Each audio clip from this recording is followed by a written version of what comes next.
Item ಯಾವುದೇ ಇರಲಿ try ಮಾಡಿ ಆಚಿ ಚಿಕನ್ ಮಸಾಲಾ. ಮಾಮೂಲಿ ಗುರುವಾರ ಚೆನ್ನಾಗಿ ಊಟ ಮಾಡಿ ಮನ್ಕೊಂಡವ್ರೆ. ಬೆಳಗ್ಗೆ ಎದ್ದು ಒಂಚೂರು ಎದೆ ನೋವು ಅಂದ್ಬಿಟ್ಟು ಅಲ್ಲಿ ಇದ್ರ ಹತ್ರ BGS ಅಲ್ಲಿ ತೋರಿಸೋರೆ. ಅಲ್ಲಿ ಅಷ್ಟೇ ಓಪನ್ ಹಾರ್ಟ್ ಸರ್ಜರಿ ಮಾಡಲ್ಲ, ಇಮಿಡಿಯೇಟ್ ಇದಕ್ಕೆ ಹೋಗ್ಬಿಟ್ಟು ಜಯದೇವಾಗೆ ಅಂತ ಅಲ್ಲಿಂದ ಆಂಬುಲೆನ್ಸ್ ಮಾಡಿ ಕಳಿಸಿದ್ರು. ನಾವು ಬಂದ್ವಿ, ಇಲ್ಲ ಆ ಬೆಡ್ ಇಲ್ಲ ಈ ಬೆಡ್ ಇಲ್ಲ, ಹಂಗೆ ಹೆಂಗೋ ಬೆಡ್ ಕೊಟ್ಟರು.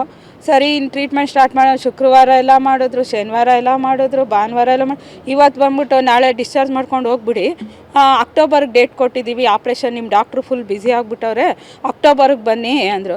ನಾನು ಹಂಗೋ ಅಕ್ಟೋಬರ್ವರೆಗೂ ಏನು ಹೆಂಗಿರೋದು ಅಂದರೆ, ಇಲ್ಲ ಟ್ಯಾಬ್ಲೆಟ್ಸ್ ಕೊಡ್ತೀವಲ್ಲ ಚೆನ್ನಾಗಿರ್ತಾರೆ, ಏನು ತೊಂದರೆ ಆಗೋದಿಲ್ಲ, ಏನಿಲ್ಲ, ಅಕ್ಟೋಬರ್ಗೆ ಬನ್ನಿ ಅಂದರು. ನಾವು ಹಂಗೆ ಏನು ಬಡವ್ರಿಗೆ ಇದಕ್ಕೆ ಜೀವಕ್ಕೆ ಬೆಲೆನೇ ಇಲ್ವಾ? ವಯಸ್ಸಾಗೈತೆ, ಹೋಗಲಿ, ವಯಸ್ಸಾಗಿದೆ, ಶುಗರ್ ಇದೆ, ಎಲ್ಲ ಗೊತ್ತು ಅವ್ರಿಗೆ. ಬಂದು ಒಂದು ಟೆಸ್ಟ್ ಮಾಡಲಿಲ್ಲ, ಒಂದು ಇದು ಮಾಡಲಿಲ್ಲ, ಒಂದು ICU ಅಲ್ಲಿ ಇಡಲಿಲ್ಲ, ಮಾಮೂಲಿ ರೂಮಲ್ಲೇ ಇಟ್ಟರು. ನಾಳೆ ಕರ್ಕೊಂಡು ಹೋಗ್ಬಿಡಿ ಅಂದರು. ಈಗ ಊಟ ಮಾಡಿ ಚೆನ್ನಾಗೇ ಮನ್ಕೊಂಡ್ರು. ಒಂಚೂರು ನೋವು ಬಂತು, ಹಿಂಗೆ ನೀವು ಬಿಟ್ಟು ಆಶಾ ನೀವೇ ಅಂತು. ನೀವು ಸಿಸ್ಟ್ರನ್ನ ಕರೆದೆ ICU ಕರ್ಕೊಂಡೋದ್ರು.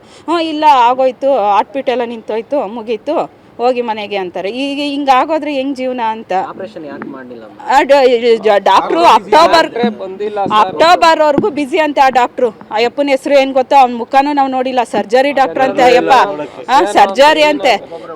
ಇನ್ಫ್ಲೂಯೆನ್ಸ್ ಇದ್ರೆ ಮಾತ್ರ ಇಲ್ಲಿ ಬೆಲೆನಾ? ನಮ್ಮಂತ ಬಡವ್ರಿಗೆ ಏನು ಬೆಲೆನೇ ಇಲ್ಲ ಇಲ್ಲಿ. ಮಾಡ್ತಿದ್ದೋ ನಾವು ಅಕ್ಟೋಬರ್ವರೆಗೂ. ಯಾರ್ದು ಒಬ್ರು ಆಟಿಂದಂಗೆ ಇನ್ನೊಬ್ರು ಆಟಿರಲ್ಲ, ಅದಕ್ಕೆ ನಾವೇನು ಮಾಡೋಕ್ಕಾಗ್ತದೆ? ನಮ್ಗೆ ಇನ್ನೂವರೆಗೂ ಏನು ಡಾಕ್ಟ್ರ್ ನಮ್ಮ ಹತ್ರ ಮಾತಾಡಿಲ್ಲ. ಇವ್ರಿಗೆ ಎಮರ್ಜೆನ್ಸಿನೇ 3 ಕಟ್ಕೊಂಡಿತ್ತಂತೆ, 3 ಪೈಪು. ನಮ್ಗೆ ಅದ್ರ ಬಗ್ಗೆ ಏನೂ ಗೊತ್ತಿಲ್ಲ. 3 ಪೈಪ್ ಕಟ್ಕೊಂಡಿತ್ತು, ಮತ್ತೆ 70 ವರ್ಷ ಆಗೈತೆ ಅಂಥವ್ರಿಗೆ ಇವರು ICU ಅಲ್ಲಿ ಇಟ್ಟು ಟ್ರೀಟ್ಮೆಂಟ್ ಕೊಟ್ಟು ಆಪ್ರೇಷನ್ ಮಾಡಬೇಕು ತಾನೆ. ಅದು ಎಷ್ಟು ದುಡ್ಡು ಆಗುತ್ತೋ ಅದನ್ನ ಇವಾಗ ಕೋಟಿ ಕೊಟ್ಟರು ಬದುಕ್ತಾರ ಅವರು. ಈಗ ನಮ್ಮ ಜೀವನನೇ ಹಾಳಾಯ್ತಲ್ಲ, ಈಗ ಯಾರಿದ್ದಾರೆ ಹೇಳಿ?